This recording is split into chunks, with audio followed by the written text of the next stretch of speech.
Hi cuties! I'm doing a tag video. I never do tag videos.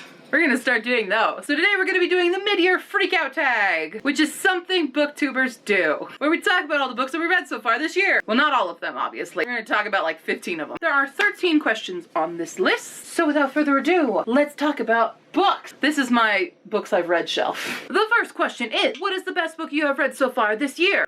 And that's hard to say.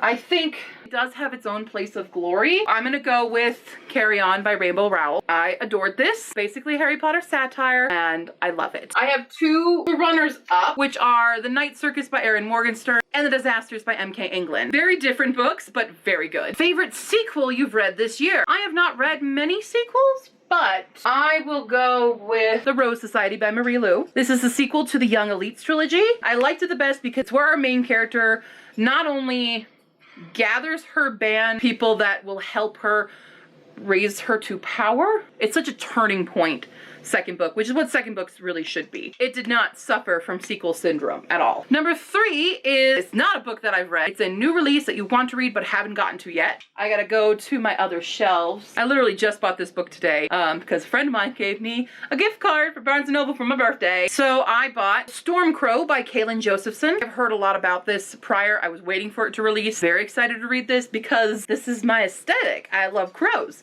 I mean, I wrote a book with one eye. I love crows and corvids, really. But this book has like crow elementals. They're part of the magic of this whole world. I'm very excited to read it, and you should be too. Number 4, your most anticipated release of the rest of the year. I have a lot of books that I'm super excited about, but because Carry On has been my top book so far, I have to go with Wayward Son by Rainbow Rowell, which comes out in September. I'm also super excited about Harbor for the Nightingale by Kathleen Baldwin, which is the 4th book in the Strange House series, which is here on my shelf. That comes out September 26th, I believe. I'm dying and I can't wait because this series is so cute and beautiful and female assassins during like Napoleon time. So yes, Wayward Son and Harbor for the Nightingale, probably my top 2, maybe? I have a lot more that I'm super excited about. The biggest disappointments so far this year. If you watched my last video of the books I read in June, you would know that it's probably Crazy Rich Asians by Kevin Kwan. I loved the movie. This was just kind of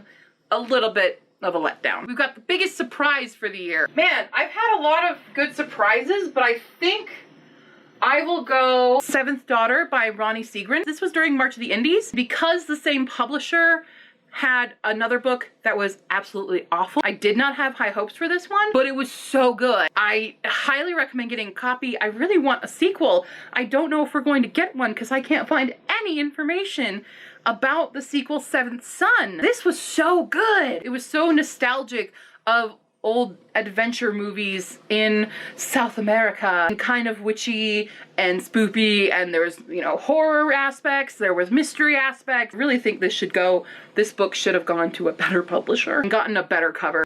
Poorly photoshopped mountain. You can see the fuzziness with it, and a better font. This is one where really don't judge it by the cover. It's so good inside here. A favorite new author. I have a few new authors that are my favorite, but I'm going to go with Danielle Clayton, who wrote The Bells and The Everlasting Rose, which I have now both listened to on audiobook, which was narrated by Rosie Jones. And Rosie Jones, you're an excellent voice actress, and I adore you. But I really liked The Bells. I was kind of scared going into The Bells because pretty girl on the cover in a pretty dress. But the world building was gorgeous. The prose was gorgeous. The characters were gorgeous and complicated and unique, and I loved it. It was so good, and I can't wait for the 3rd one now. There was a bunny in my yard. Lucy! Oh God, there's 2. Are we being invaded by bunnies? Oh God, oh God. If you're new to this channel, I don't like bunnies. Sorry. Anyway, Danielle Clayton, love her, yes. My newest fictional crush. I don't really get crushes on fictional characters anymore. I don't get them at all, really, because Ace. One of the reasons is because I read a lot of YA, and it would feel very weird for me, a woman who is older, to have any kind of crush on a teenager. That being said, I think if one of these characters were to be a real person, this guy would be the one I would be most interested in getting closer with, just as like a friend, and that is Nikolai Lantsov from King of Scars and the Grishaverse. I love this book a lot. I loved Nikolai the moment we read him in Siege and Storm in the Grisha trilogy, and this made me love him even more. I can't wait for the sequel. I have so many anticipated reads, but they're not here yet, and I want them, give them to me now. And newest favorite character. I have a few new favorite characters. So I'm picking from 3 books. Of course, Simon and Baz, definitely, probably Baz more than Simon, because this is very satirical of Potter. Baz is kind of the Draco, or the Slytherin, I guess. I also would then pick River from The Graces and the Curses. Graces is just such a beautiful book. This is also one of the best books I've read this year. I forgot about it because it's on its top shelf.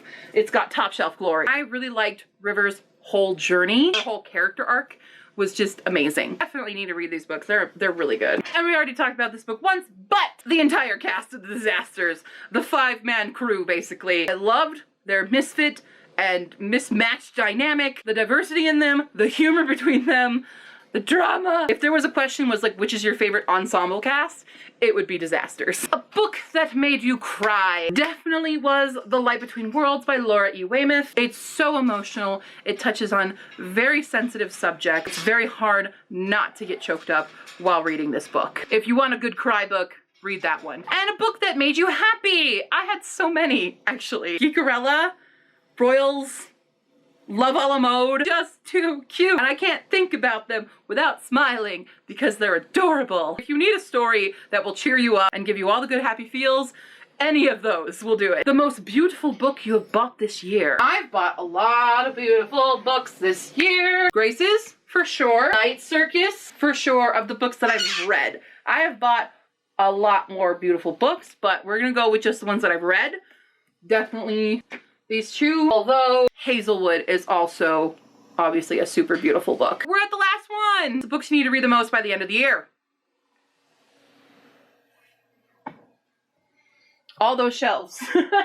This whole shelf is my witchy shelf, filled with witchy books, and I realize that I'm literally wearing the craft shirt today, but probably everything on this shelf, at least. We'll see if I get there. So there you have it, cuties. That was the mid-year book freakout tag. I would love to see your own responses to this video with your own tag video. So if you make one, put it in the comments below, or you can just write down in the comments all the answers to those questions. I will put them in the description box and you can fill it out yourself. I will see you all later. You can reach me at Facebook, Tumblr, and Twitter, or in the comments below. I'll see you next time, cuties. Bye-bye.